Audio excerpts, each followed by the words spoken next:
This is part 3 of my series, going into whether or not fighting games are actually the most difficult genre of games as the community claims it to be. The FGC makes the games that they play seem a lot more difficult with all the jargon and FGC terms that we tend to use.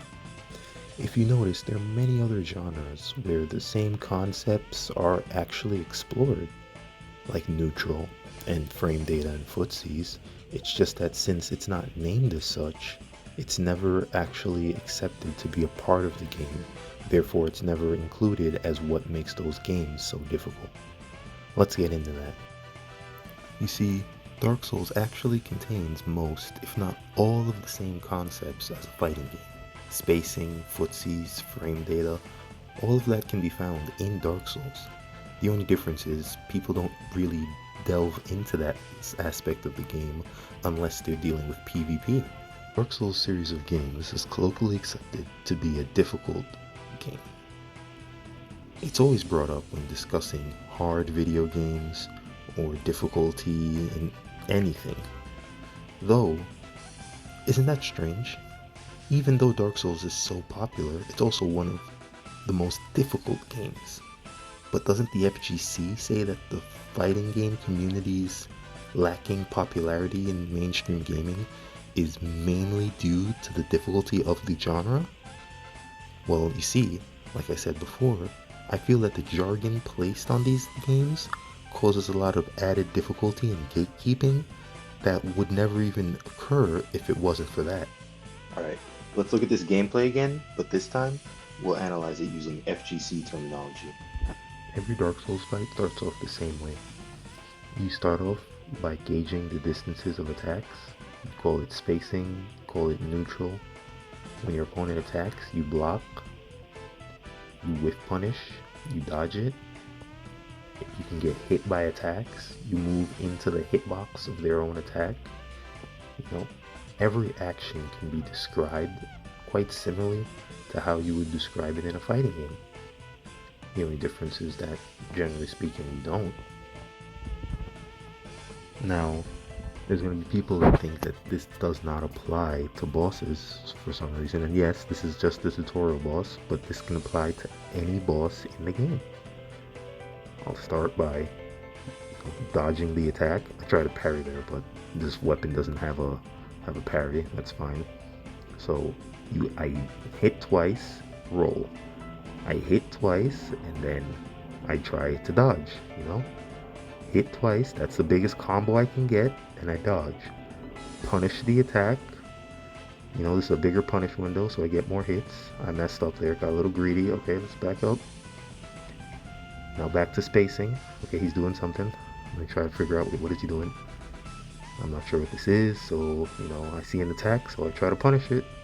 Like I have been doing. I see an attack, so I punish it. Dodge, punish, dodge, spacing, punish, dodge. I don't know what he's doing, so I backed up a bit. I got greedy, so I got hit.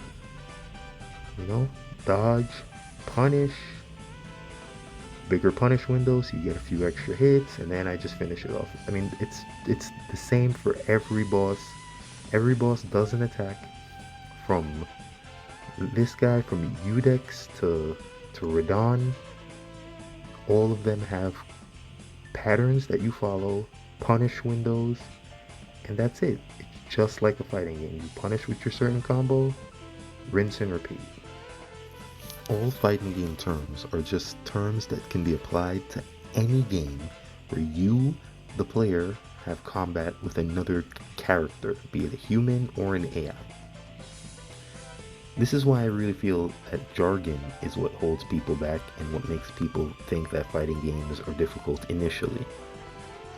No one has ever said that Dark Souls is difficult because you have all this frame data that you need to learn, and there's so many different punishes. Each boss has different punishes. Sometimes you have to do one heavy, sometimes you have to do two lights, one heavy and a light, one rolling attack. It's so many different things to learn.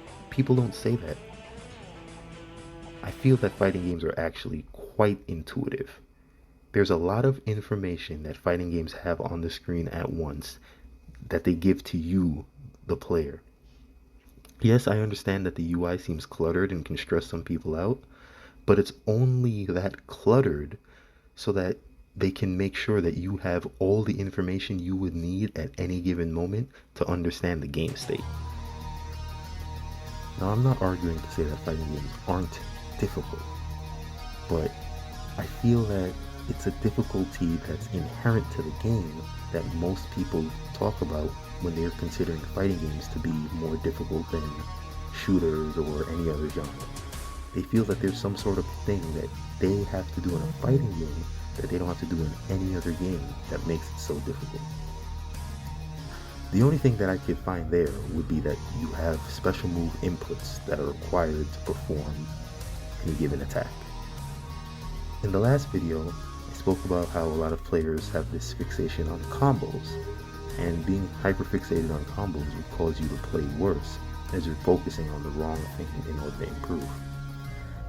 But you see, this over-reliance on jargon is what really makes fighting games seem so alien to other genres and difficult to new players.